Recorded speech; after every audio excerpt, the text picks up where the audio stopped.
The question of death and what happens after it has plagued the human mind for as long as human minds have existed to ponder upon it.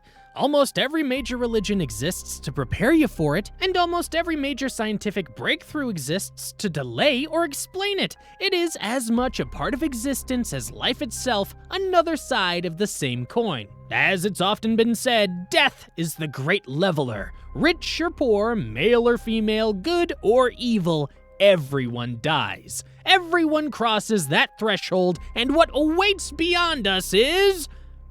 a casino?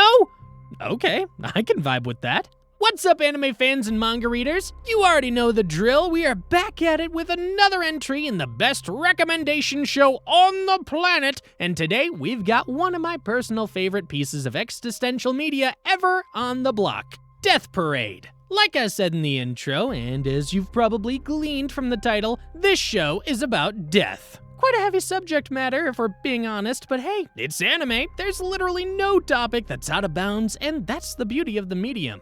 The folks at Studio Madhouse originally conceived it back in 2013 as a showcase for a young animator's training project in the form of a short film called Death Billiards. It resonated pretty well among audiences and creators alike, so they decided to rework it and expand its inventive premise into a fully fledged show. And boy, we are glad they did. So, what is Death Parade about? Dying.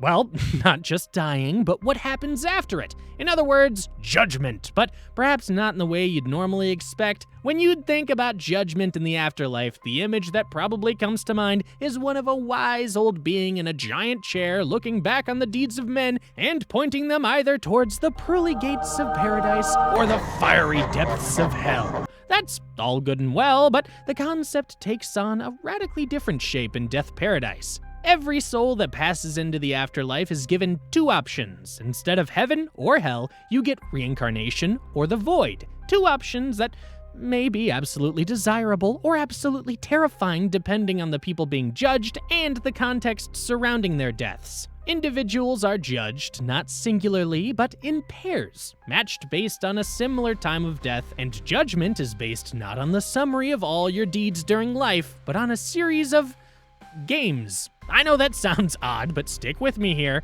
The pairs being judged are pitted against each other by mysterious beings that exist outside of time and space, known as arbiters. They look and sound like humans, but they are not. Their judgment is without prejudice or bias, at least it should be, and they make their decisions by carefully choosing the games best suited to reveal the true nature of the people being judged. That's right, the games aren't necessarily tests of strength or skill, but they are designed to push each individual to a breaking point where their innermost desires are revealed. These games include billiards, bowling, and darts. Oh, yeah, I forgot to mention that the entire setup of the afterlife is a complex of bars and casinos, with each floor being moderated by an arbiter, who in this peculiar setting takes the form of a bartender.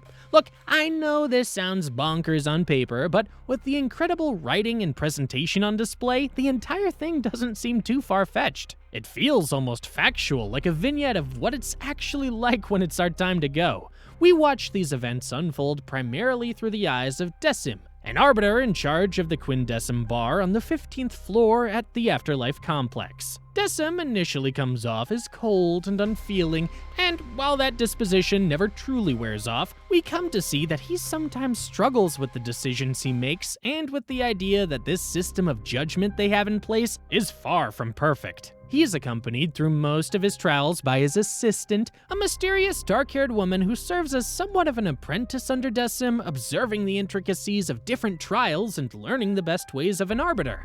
It doesn't take too long to figure out that there's something unique about her, and that forms the central mystery of the series. The afterlife is full of a host of other exciting characters like Nona, an arbiter that manages all other arbiters, Castra, a hot office lady in a skull helmet who oversees deaths across the world and assigns the deceased to arbiters, and Oculus, an old and powerful being who was close to God before he went missing. Oh yeah, God's missing in this show, who spends his time playing pool with planets and galaxies, and many more. Death Parade is a unique show with its own distinct flavor, but more than that, it's just a damn good one, regardless of the medium. As out there as its premise may be, it's crafted with such care and precision, presenting dilemmas that make you ponder upon life and death and everything in between.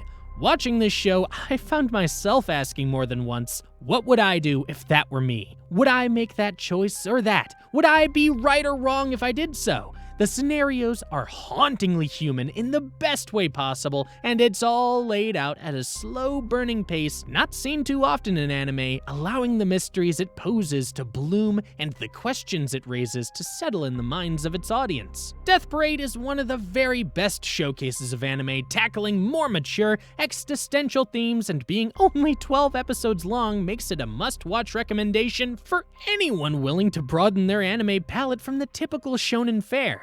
There's also the added bonus that its opening theme is an absolute banger and a necessary watch in its own rights, although it's arguably in the top 3 for the most misleading OPs of all time, but still, what's not to love? Anyway, that's all we have for today, folks. Do you agree with our verdict? Maybe there's some great stuff about Death Parade that I missed out on. Let me know what you think in the comment section below. Please subscribe if you haven't already, and ring the notification bell to get regular updates on new videos. I make awesome anime and manga content like this every week, so be sure to check them out. Thanks for watching, and bye for now.